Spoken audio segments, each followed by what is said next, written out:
Hi everybody, welcome back to Harry's Music Room.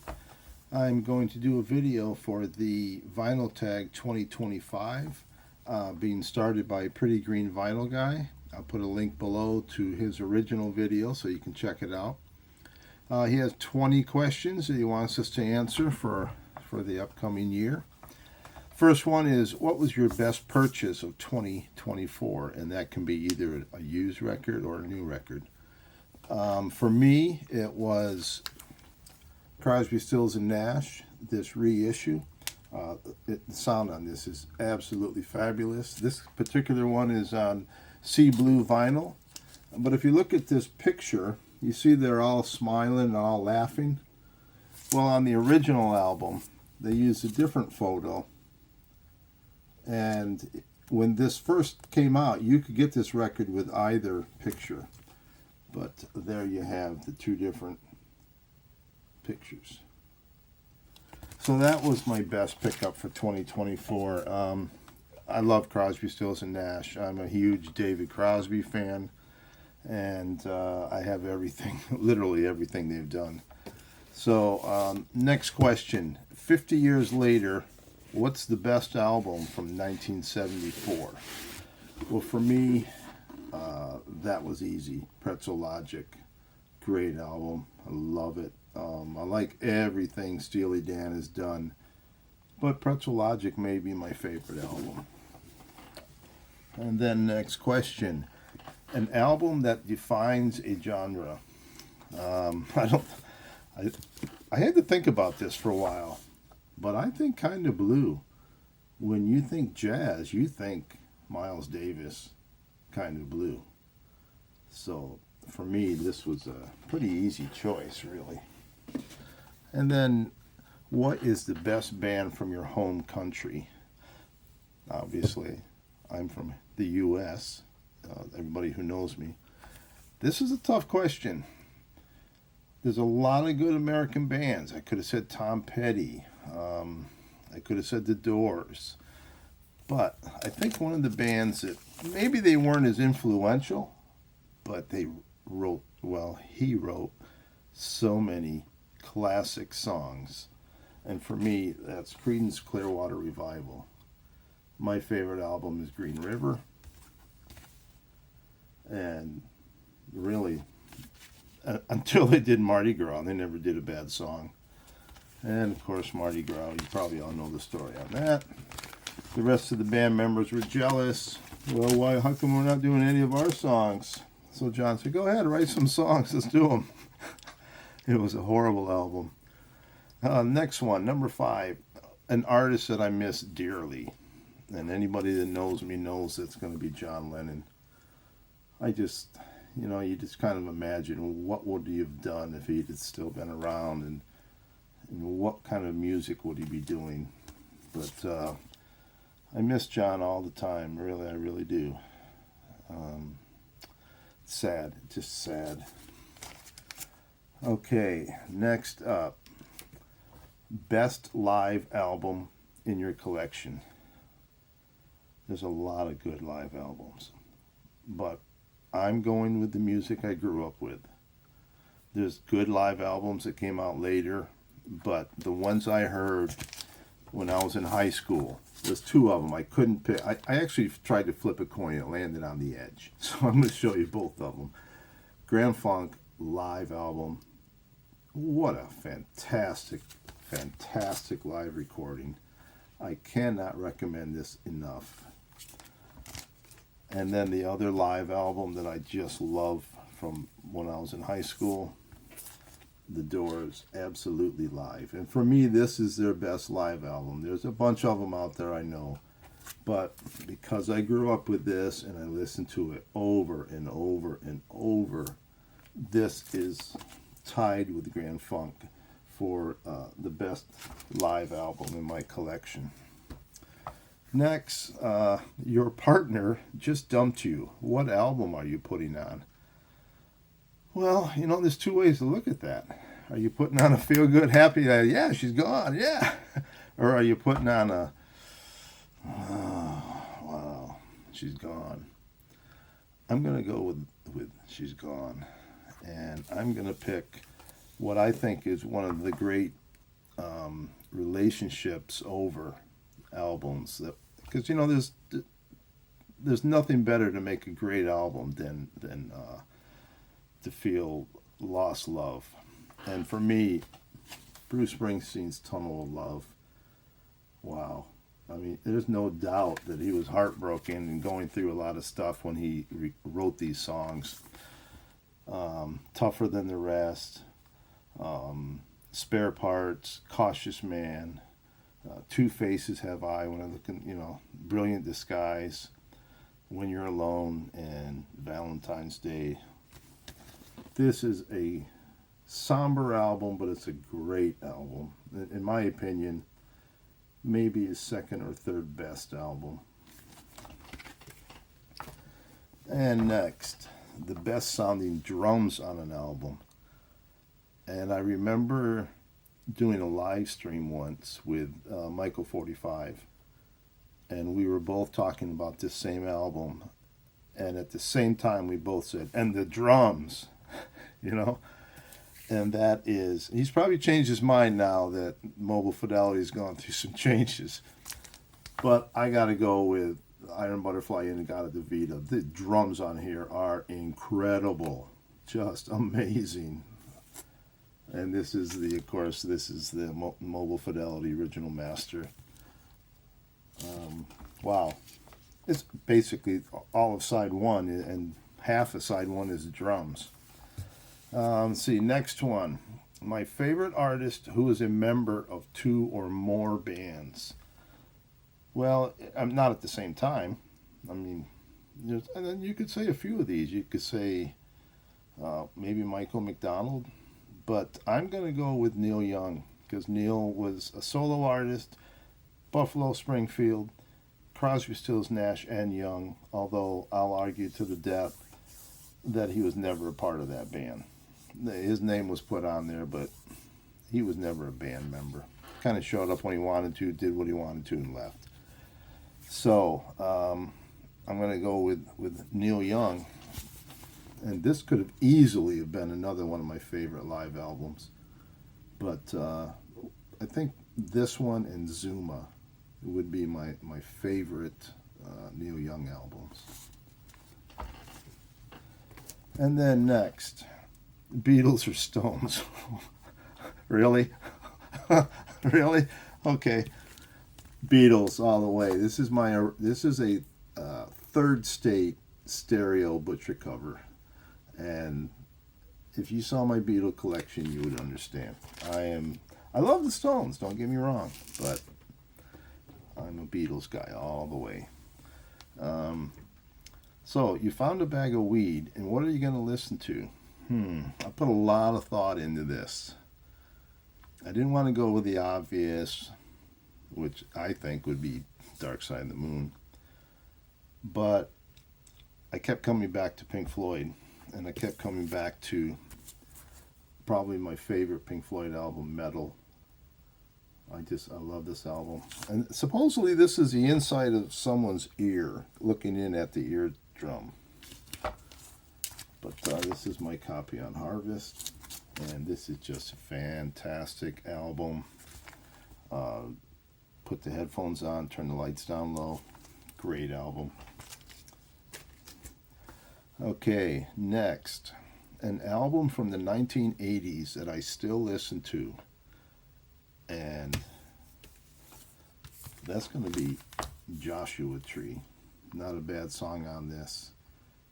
I mean, it's legendary. What a great album. Superb record. I never get tired of listening to that, which is another question coming up. Name an artist whose political stance has soured you. Well, that one was a no-brainer for me. And that's Terrible Ted Nugent. But I just love Double Live Gonzo. And I've got the Analog Production Stranglehold. I think I was on another live stream, and Melinda was on there, and she said, "Oh, if you don't have it, you've got to get that." So I went and ordered it, and I'm glad I did, because it's killer. But Double Live Gonzo, oh man, Great White Buffalo. You know, I really do try to separate politics from my music, because if you don't, you go crazy. So just enjoy the music, that's all. Next up, show a favorite record label. Well, I'm just going to tell you what it is. And for me, it's Columbia. Because as a kid growing up, when you have limited funds and you don't know what you're going to buy, and you see ads for different records, for me, when it came down to one or two records that I wasn't sure that I wanted to buy, which one, if it was on Columbia, I went with that record. They had a history of great records. It's Simon Garfunkel, Bob Dylan, Bruce Springsteen, Blood, Sweat, and Tears, Chicago. I mean, all the stuff I loved growing up. So I really trusted Columbia, and that would have to be my favorite label. And then next, a run of 3 great singles. So a run, meaning one right after the other. Well, you know what I'm going to pick. I Want to Hold Your Hand, which followed very quickly with Can't Buy Me Love, which I do not have a picture sleeve for. The cheapest Can't Buy Me Love picture sleeve I ever saw for sale was $600, and I could not bring myself to buy it. And I've never owned one, and I probably never will. But that was the second in their 3 singles. And then the third record, I mean, you follow up I Want to Hold Your Hand, Can't Buy Me Love, and then you follow it up with A Hard Day's Night. 3 killer tracks, 1, 2, 3, one right after the other, and that kept going. I could have said 10 singles in a row. And at one time, they had the top 5 spots on the Billboard's top 40 list in the same week. They had first 1 through 5 on the list. If you didn't grow up with the Beatles, it's hard to understand the impact that they had on music. If you're looking back at it historically and you say, oh, everybody's talking about the Beatles, but you really don't know, overnight, literally overnight, they changed the face of music. You look at a music survey from 1963, compare it with a survey from February 1964.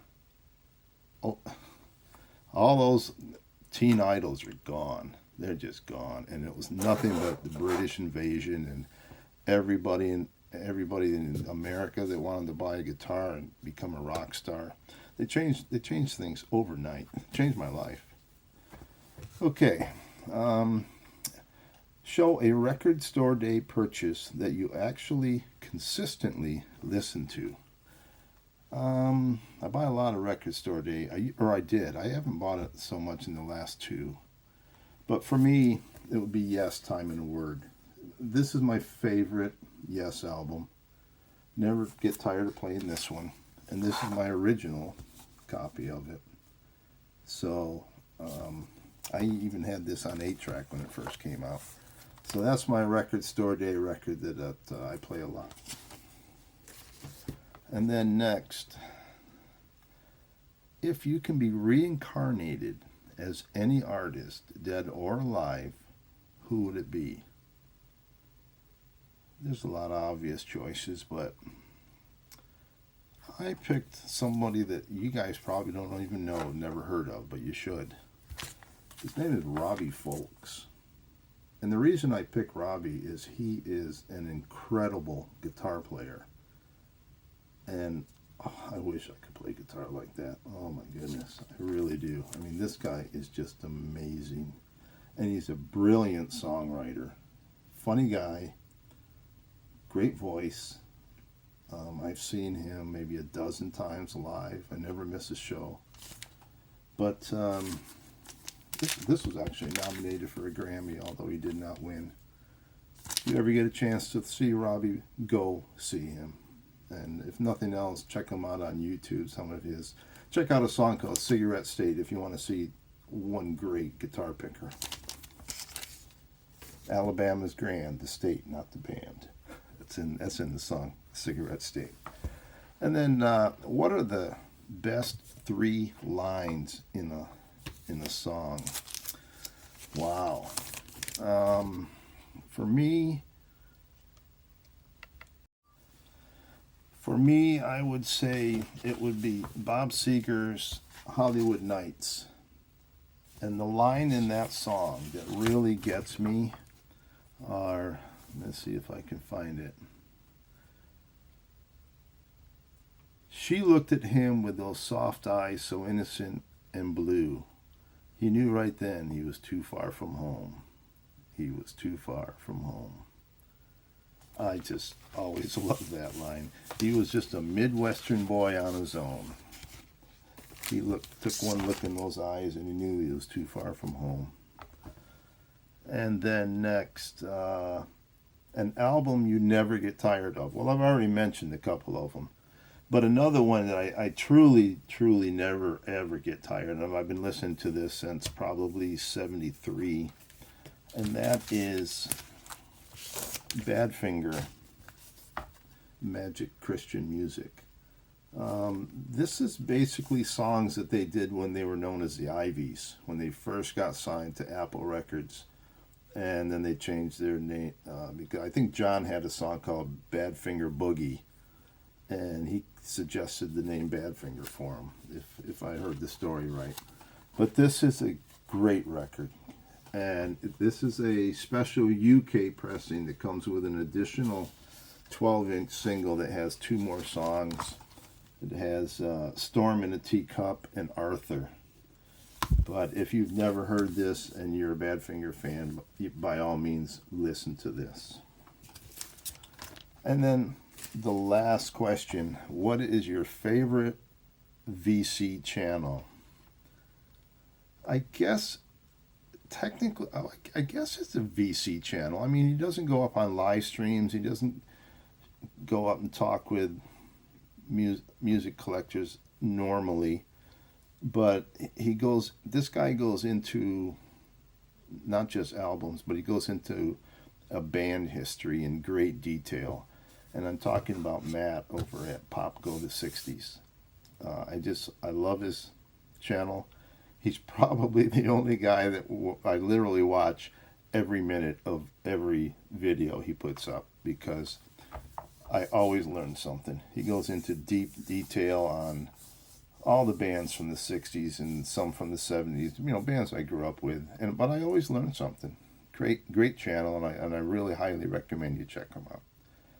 So that's my answer for the Vinyl Tag 2025. Go on over to Pretty Green Vinyl Guy, see his video, and leave me some comments. I love to read your comments, and I do try to respond to all of them. Until the next time, ciao.